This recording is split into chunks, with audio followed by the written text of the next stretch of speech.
Howdy amazing viewers and subscribers, and welcome to a super duper amazing Doctor Who Big Finish review. And of course I'm reviewing Doctor Who The 10th Doctor Adventures Volume 2. And really I'm going to go through my whole thoughts on this set. Did I enjoy it? Did I not enjoy it? You know what I normally do. And then of course I'm going to say how I rank and rate it. This is definitely one of the weak box sets for Big Finish. It is definitely my least favourite box set for the 10th Doctor. It's my least favourite CD box set for the 10th Doctor. I don't think I will go back and listen to two of these stories. The third and final story of this set, I would absolutely go back and give that a listen to, because I really did enjoy it. And I absolutely did. I really wanted to give this a positive review, but the only story I physically enjoy is the last one, and I will say what that is a bit later on. But the 10th Doctor Adventures Volume 2, what can we say about it? Well, it takes place basically in between Teeth and Claw and Score Reunion. Because I've literally got given a website where it literally places like Big Finish audios, TV adventures and books into the Doctor's timeline through all of the Doctors. So when I was looking where this one takes place in the 10th Doctor's timeline, it does actually take place after Teeth and Claw, just before we go to Score Reunion. And this definitely feels like a 2006 release. It feels so much like a Series 2 release. And, oh my god, it's very...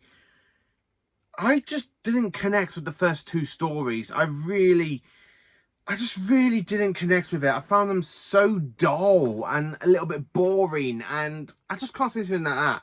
Two of the stories definitely, where the third story was definitely a big improvement.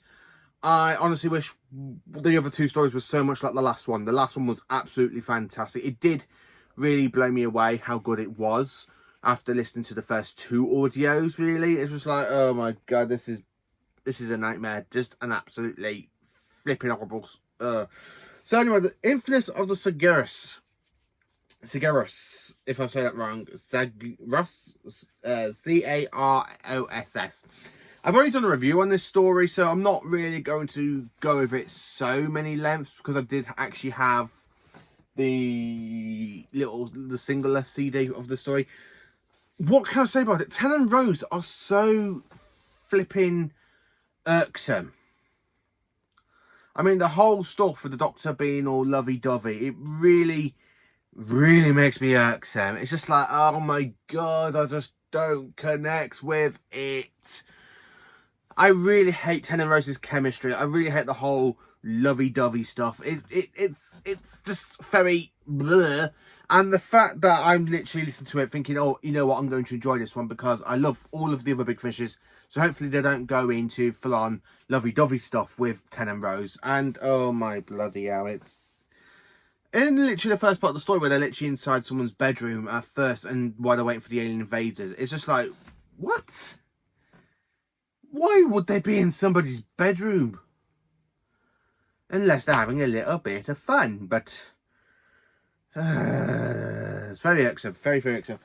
Now, the actual villains, the Segreus, they are actually quite good. So these are basically like warthog aliens, very much like Juju, where the Juju are like pull-on rhino. These really could give me like the Shadow Proclamation or the Juju type vibes, but they absolutely do not really mean that. I mean, when Jackie Tyler takes an away day visit to visit an old friend in Northwich, it's just very...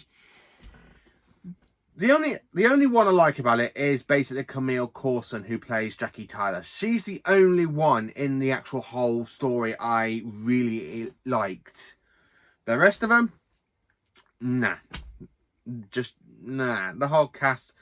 The only thing I have to say about David Tennant's quite good in it. I did enjoy David Tennant's voice in the audio. Billie Piper is a little bit bleh. But I can understand that because this was the very first one she did return for Big Finish. This was the very first time she actually did return to the character of Rose. And again, this one did come out back in 2017. So basically, it did take Billie Piper to get back into the character a little bit well. The next story is called The Sword of the Chamvalavta. And it's literally set in 1791.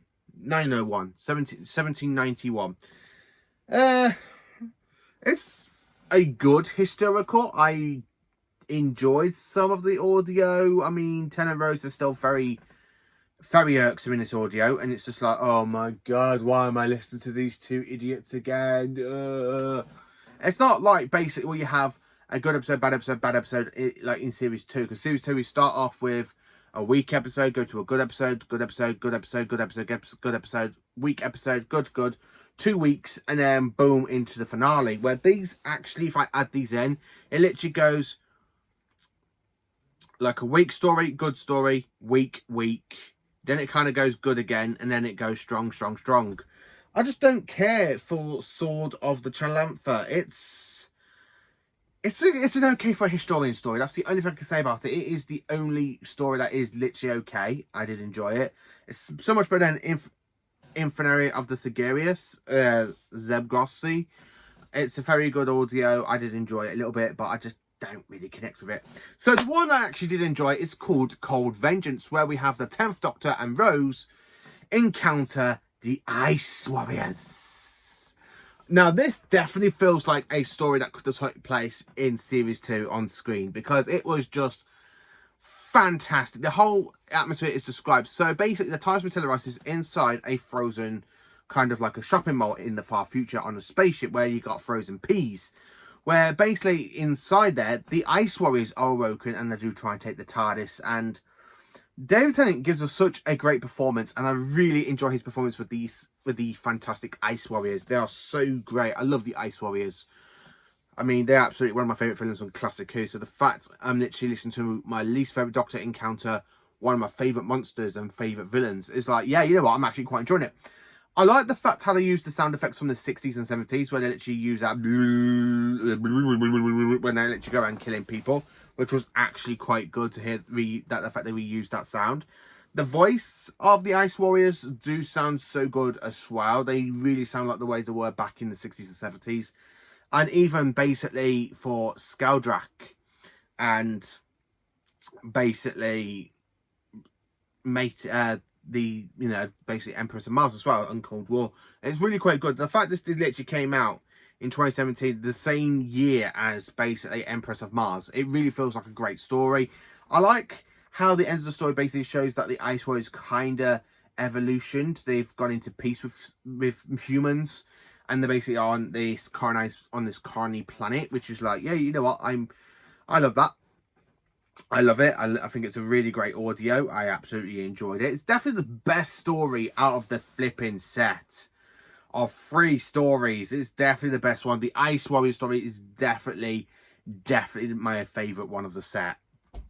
I mean, it's so great. I don't want to give it too much weight in case you do want to go and listen to this for yourselves. So, Infinite of the Sigarius, I have to give this one a 5 out of 10. It's just not for me, and I'm sorry to say that. It's definitely, and it is a -F. It's a blub. It's just a blub. It really is, and I didn't enjoy it, honestly.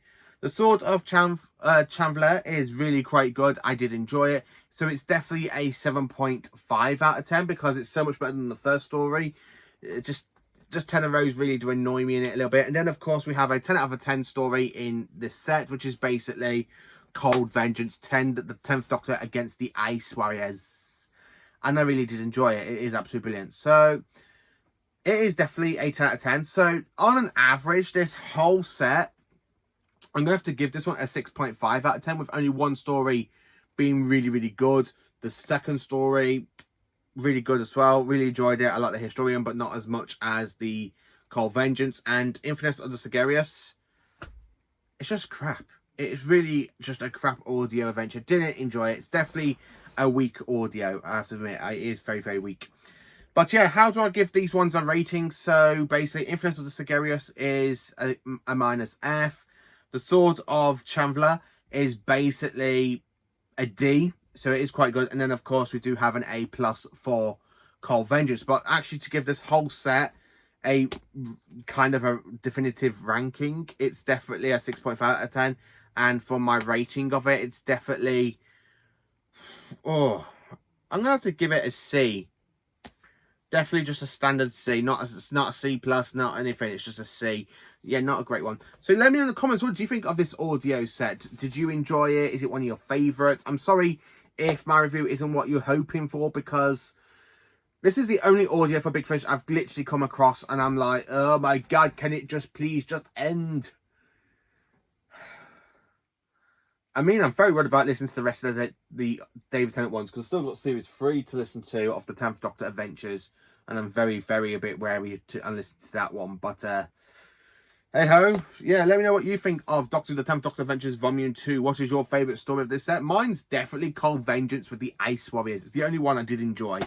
Thank you for watching. Please do like, subscribe, and share, and enjoy for some Doctor Who content.